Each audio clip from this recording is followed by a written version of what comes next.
On donne l'autorité à Aman pour exécuter tout le peuple, pour terminer tout le peuple.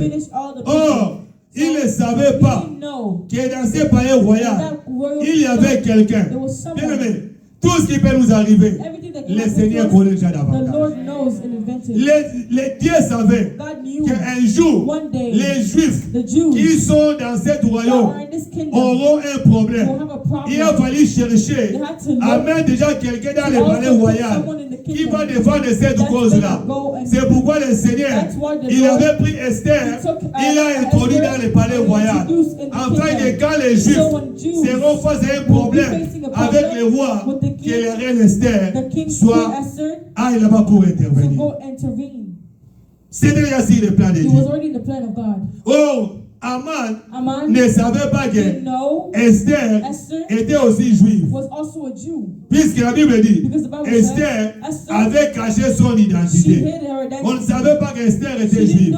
Donc pour Aman, il voyait que c'est fini. Les Juifs qui sont dans ces royaumes, ils n'ont personne qui peut facilement intervenir. La Bible dit, or avant, Aman, Mardoché, il travaillait dans les palais royaux. Qu'est-ce qu'il avait constaté? Il avait constaté les ennemis. C'est-à-dire que les travailleurs du roi, ils avaient fait un complot pour éliminer la vie du roi. Mais quand Mardoché a vu, il est allé dénoncer. Quand il est allé dénoncer, la Bible dit ceci, que cet acte-là a été écrit dans les annales du royaume. Donc on a écrit qu'il y a eu un juif qui a sauvé la vie du roi. Mais malheureusement ça, Mardoché n'a jamais été récompensé. Et l'histoire s'est passée. L'histoire s'est passée. Maintenant, qu'est-ce qui est arrivé? Quand maintenant ils ont pris la décision d'éliminer les peuples juifs, l'histoire est arrivée aux oreilles de Mardoché. La Bible dit ceci, que Mardoché, il a porté les sacs. Mardoché a cherché à rencontrer la reine Esther. Il a cherché à rencontrer la reine Esther. Et c'était impossible. Et la Bible dit ceci. Il est allé vers les servants du roi Esther. Il a dit, allez dire à la reine Esther. Allez dire à la reine Esther, s'il nous laisse comme ça, nous périrons. Voilà la situation qui se passe. Les servantes de la reine sont allées vers Esther pour lui dire qu'il y a Mardoché qui est à la porte là-bas. Mardoché s'est habillé en sac. Il a dit qu'il y a un, ça ne va pas. Tu dois faire quelque chose.